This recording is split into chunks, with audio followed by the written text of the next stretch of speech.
arriba, arriba, abajo, abajo, izquierda, derecha, BA. Konami Code. Si naciste entre los 80 y los 90, te sonará de sobra el código Konami o Konami Code.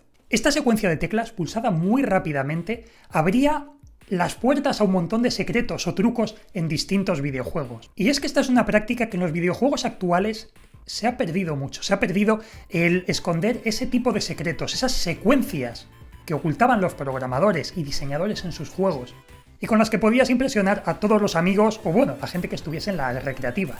Si vamos a hablar de combos, cheat codes y trucos, tenemos que mencionar el Konami Code porque es el más conocido, tanto que se ha colado en la cultura popular. Lo hemos visto en el mundo de Gumball.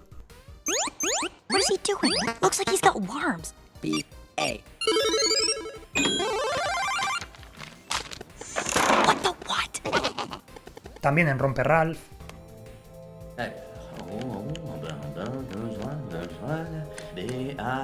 Y en un sinfín de lugares. Pero ¿de dónde sale todo esto del código Konami?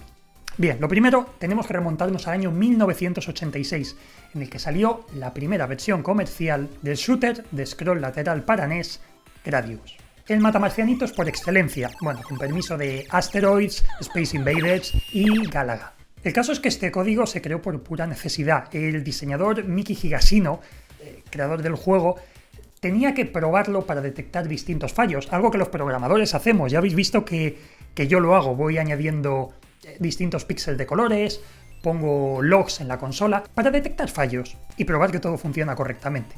Bien, pues al señor Higashino lo que le ocurría es que no era capaz de pasarse su propio juego, era muy complicado para él y necesitaba probar todos los niveles, así que lo que hizo fue esconder un código que para él le fuese muy sencillo de recordar, y con él se activaban todos los power-ups, todas las armas, para así poder pasar el juego en un momentillo.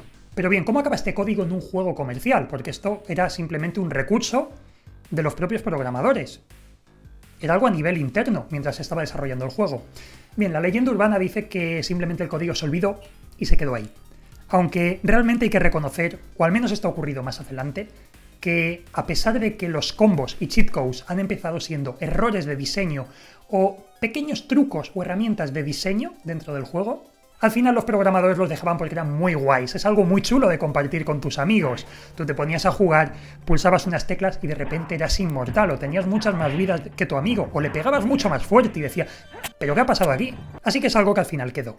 Pero el código Konami se popularizó un poquito después y fue con uno de los juegos más jodidos que os vais a encontrar, que es el Contra de la NES, un juego muy complicado. Pues bien, este título, cuando utilizabas el código Konami, lo que ocurría es que pasabas de tener, creo que eran 3 vidas, pasabas a tener 30, multiplicabas por 10 tus vidas, algo más que necesario en este infierno de juego. Y ese fue en el momento en el que las propias revistas de videojuegos, concretamente una revista especializada de Nintendo, lo publicó como información clasificada como el trucazo para pasarte el famoso Contra. Y sí, las revistas de videojuegos vieron un auténtico filón en esto. Sabían que vendían más si revelaban este tipo de secretos que ayudaban a los usuarios, a los jugones, a pasarse sus juegos con mucho menos dolor. Aunque ojo, también le quitaba parte de la diversión. Pero a pesar de que el Konami Code es el más conocido de estos cheat codes, no fue el primero. El primero de hecho fue 3 años antes, en 1983, en un juego para ZX Spectrum, uno de los clásicos entre clásicos, el Manic Miner. En él, su autor, Matthew Smith, decidió añadir una combinación numérica que te llevaba al modo de los trucos. ¿Y qué era? Pues sencillamente la matrícula de su coche. 60 31 76 9. Cuando escribías este número, entrabas en todo un mundo que te dejaba hacer diferentes cosas en el juego. Y sí, esta es una práctica muy chula, la de los cheat codes, que sí que sobrevive hasta nuestros días, sobre todo en los juegos indie. Concretamente hay uno muy interesante, que es el Cookie Clicker, del que en mi otro canal os he hablado en alguna ocasión y probablemente conozcáis.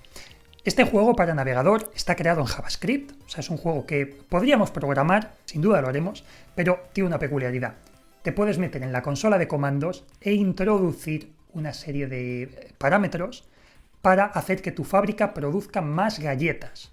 Es decir, tienes que meter código directamente desde la consola, pero lo más divertido es que el propio juego sabe o ya tiene previsto que hagas eso y te desbloquea un logro solo por hackear estas galletas. Y es que una de las partes más divertidas de programar no es ya jugar a los videojuegos, es poder crear, poder modificar. Y este tipo de trucos, este tipo de cheats, le dan mucha vidilla porque pasas a ser parte activa. En la década de los 90, esto aparte con la llegada de los PCs domésticos, era muy habitual. Era muy habitual porque los videojuegos no estaban... Tenían los recursos, la música eran archivos MP3, las texturas eran imágenes PNG a las que podías acceder con cualquier editor sencillo. Y recuerdo que yo cambiaba las voces, los diálogos de los personajes, cambiaba la música, cambiaba texturas y muchas cosas sin tener ni idea de programar. Pero claro, cuando uno tiene acceso al código, las cosas se vuelven mucho más interesantes. En los 80 y los 90 se vendían muchísimas revistas de programación en las que se enseñaban a crear videojuegos. De hecho, yo aprendí con estas revistas, crecí con ellas. Lo más divertido que tenían es que los juegos eran tan pequeñitos, el código ocupaba decenas o pocos cientos de líneas, que en la propia revista te aparecía el código para si lo querías copiar. No solo estaba explicado, sino que podías copiarlo. ¿Qué ocurría? Una vez tenías el juego, como entendías el propio código, podías cambiar la cantidad de vidas, podías hacer que tus personajes saltasen más altos, que atravesasen paredes, o que ganases a tus amigos añadiendo trucos o códigos secretos que tú mismo programabas. Esto hacía luego la parte de jugar mucho más divertida, porque tú habías copiado y modificado a tu antojo el juego, poniendo todas las ventajas o todas las trampas para tus amigos que estuviesen a tu alcance. Incluso era habitual meter mensajes secretos cuando pasases un nivel, personalizados para tus amigos o para ti mismo. Con esto te echabas unas risas, y de hecho es una de las cosas que quiero que hagamos en este canal. Cuando empecemos a crear nuestros propios juegos clásicos, cuando ya hayamos visto muchos más algoritmos y podamos hacer pequeños juegos, la idea es que os los podáis descargar de GitHub y modificarlos a vuestro gusto. O incluso yo mismo meter algunos cheat codes para que os divirtáis. Porque descubrirlos es parte de la gracia. Es lo más divertido. Pero sí, el hackeo y los cheat codes han formado siempre parte de la cultura de los videojuegos. De hecho, cuando apareció la primera NES, poco después salió algo llamado Game Genie, que los más maduritos ya lo recordaréis igual que yo, los anuncios de televisión de este juego. Que en realidad no era un juego, era un dispositivo. En él metías el propio cartucho y lo que hacía es que modificaba las variables del juego. Te modificaba las vidas, modificaba al final la memoria del juego. Algo que se hace a día de hoy con los emuladores. Hay gente que hackea las posiciones de memoria directamente desde el emulador, escribe en ellas y con esto pues puedo hacer cosas de distinto tipo. Son cheats que no estaban programados, pero que simplemente manipulando las variables del juego pues cambias el número de vidas, cambias la velocidad o potencia de salto y ya está, juego mucho más fácil. Y bien, aquí llegamos a la parte de los combos, algo que también tiene una historia muy original. Y sobre esto tratará el próximo vídeo, el próximo tutorial que haga. Os voy a enseñar cómo se programan los combos, cómo hacer una librería o cómo hacer una clase que te permita detectar esas combinaciones rápidas de teclas. Pero bien, lo primero de todo hay que entender qué es un combo. Combo viene de combination, es una abreviatura, combinación. Es una combinación de teclas que pulsada muy rápidamente, porque ojo, no basta solo con pulsar las teclas, hay que hacerlo rápido, si esperas demasiado no funciona.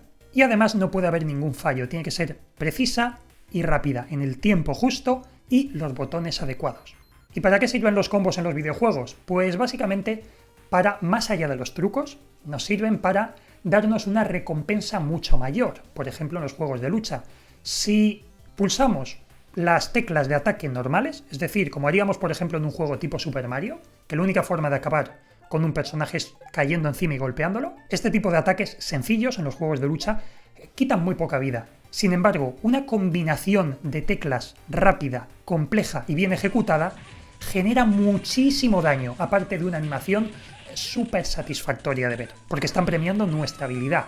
Pues también esto es algo que apareció en la década de los 80, con juegos como Double Dragon, un arcade que recuerdo con muchísimo cariño. En él podías empezar a encadenar golpes uno detrás de otro y conseguías hacer muchísimo más daño que con estos golpes sencillos. Y aquí os estoy hablando del año 87, o sea que también muy cerquita de todo el rollo del código Konami. Su máximo exponente llegó seguramente con Mortal Kombat y sus Fatalities.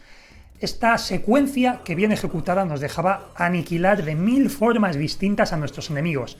De hecho, es ya la marca de la casa de Mortal Kombat. Y esto sí que ha sobrevivido hasta nuestros días. Pero ¿sabías que los combos en juegos de lucha también fueron un error?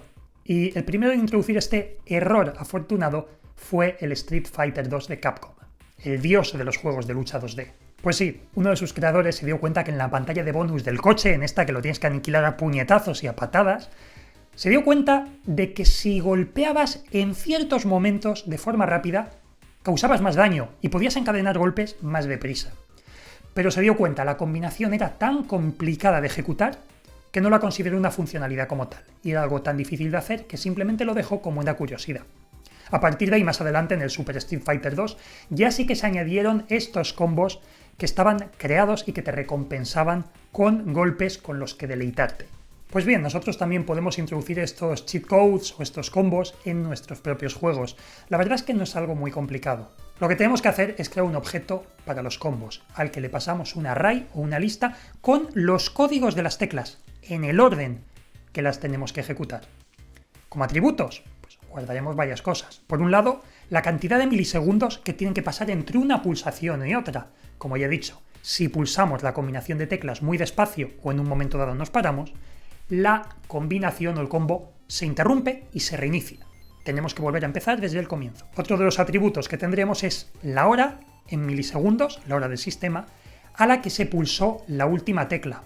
¿Para qué?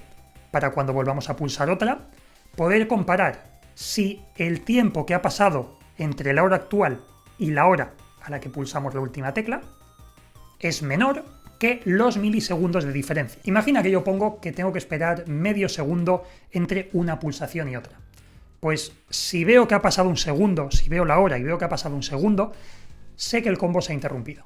Sin embargo, si veo que entre una hora y otra solo ha pasado 2 décimas de segundo, pues no hay ningún problema, entra dentro de ese plazo. Y otro atributo que guardará ese objeto del combo será el índice, un índice que nos dirá dentro del array en qué posición está, es decir, hasta qué tecla de la secuencia hemos pulsado correctamente.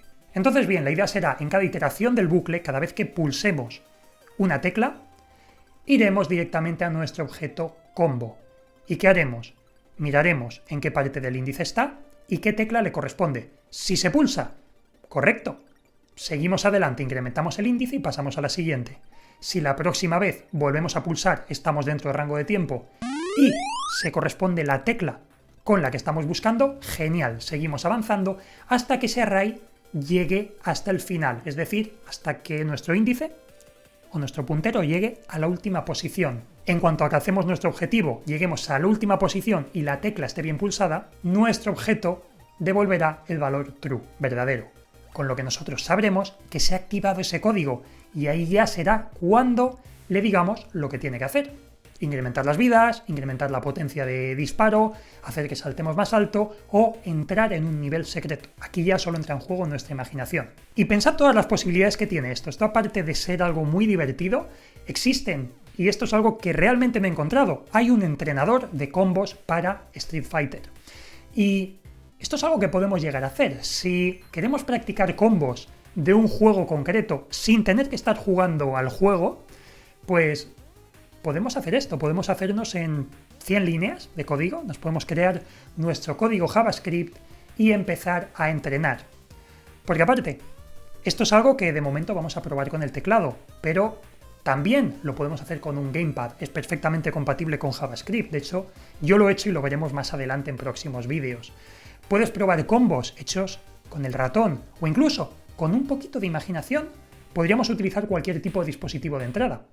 El micrófono, la webcam para que reconozca ciertos movimientos y haga un combo cuando lo realicemos en un orden. ¿Dónde está el límite? El límite está en vuestra imaginación. Y por eso precisamente es por lo que programar es increíble. Os espero en el próximo vídeo con el tutorial de los combos. Hasta pronto, artesanos del pixel.